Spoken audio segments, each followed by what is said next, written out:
Did it go off itself? It went off itself, but now I turned it back on. The bulb, it's Maybe the bulb needs tight, maybe. Yeah. Or the bulb. I'm telling that. A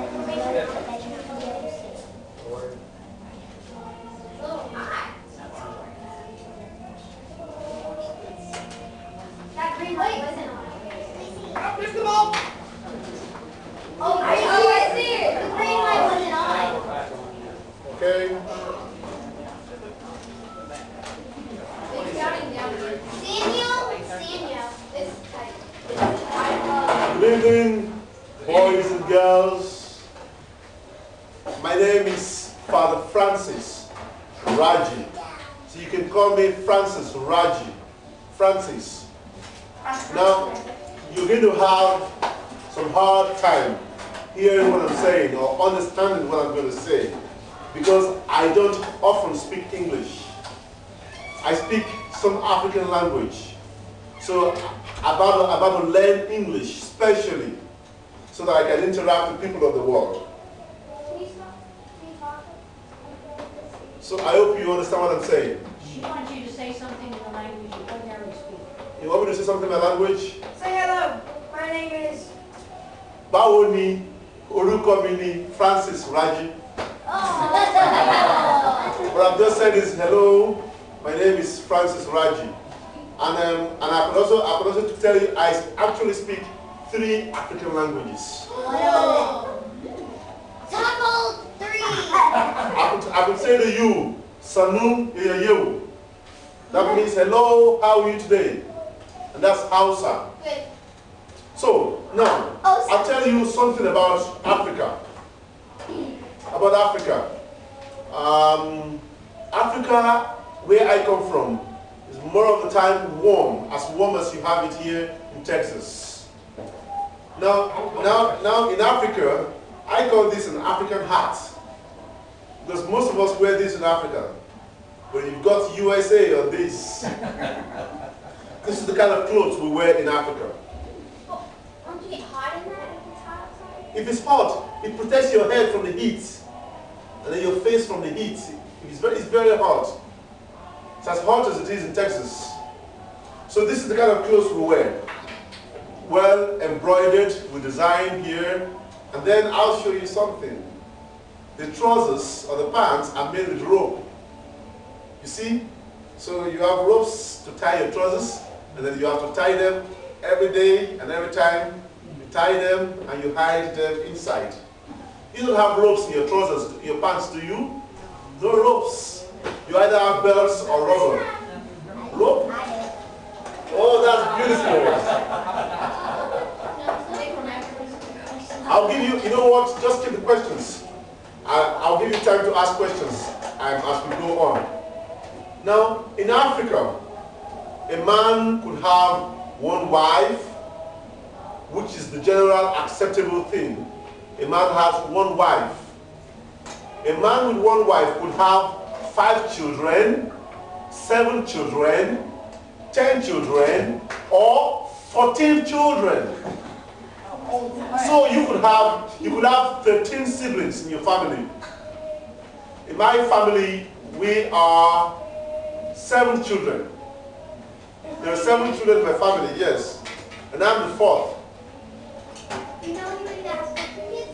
Yes. Hold your questions. Yes. I'll tell you more about that. And then some traditions, in some traditions, a man could have 2 wives or 3 wives. Whoa. That is called polygamy. Whoa, polygamy. But it used to be acceptable, but now it's no longer acceptable. So a man can only have 1 wife now. Now, as children, Not there. Not yet polygamy. Even in the Bible, the old days, they used to have 2 or 3 wives. yes. Now, when children are growing up, you know, parents, the mothers carry children on their backs. Have you seen a mother having a child on her back? Oh, do you do that here? No. Well, every mother carries the baby at the back in Africa. Every mother does that. So, when children are growing up, they go to school. Now, pitiably enough, some children never get the opportunity to go to school. Because some children don't have parents who can pay the school fees. No parents. No, some have parents, but the parents can't afford to pay the school fees. But a lot of the children go to school because in some places, education is free. You are free to go to school.